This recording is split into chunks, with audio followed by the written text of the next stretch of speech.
গাইবান্ধা সরকারি উচ্চ বালক বিদ্যালয়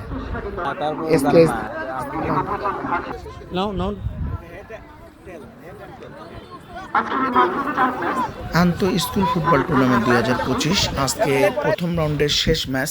অংশগ্রহণ করছে গাইবান্ধা সরকারি উচ্চ বালক বিদ্যালয় বনাম এসকেএস স্কুল অ্যান্ড কলেজ। আমরা এখন মাঠে প্রবেশ করছি। আমার সঙ্গে সহকারী রেফারি হিসেবে রয়েছেন হাসান প্রধান এবং মাহবুব সরকার জাপান। মাঠে প্লেয়ারদের নিয়ে দুটি টিম নিয়ে আমি প্রবেশ করলাম মাঠে। আসলে খেলাটি শুরু হয়েছে সকাল 10:30টার। প্রচণ্ড রোদ ছিল, খুব কষ্ট হয়েছে আজকের আমার এই ম্যাচটা চালাতে। এটা শেষ করে 10 মিনিট পর আবার আরেকটি ম্যাচ চালিয়েছি। এখন স্টেডিয়ামের মধ্যমণিতে আমরা দাঁড়িয়েছি, দর্শকদের অভ্যর্থনা জানাবো। খেলাটি খুব জমজমাট হয়েছে, খেলাটা তুলে ধরতে পারেনি, তবে গভর্নমেন্ট বয়েজ স্কুল 3-0 গোলে জয়লাভ করেছে এসকেএস ইনকে হারিয়ে। আমার ভিডিওটি যদি ভালো লাগে অবশ্যই লাইক কমেন্ট শেয়ার করবেন, আর অবশ্যই প্রতিদিন খেলা দেখতে আসবেন। এখন আমরা ক্যাপ্টেনের সঙ্গে ফটো সেশন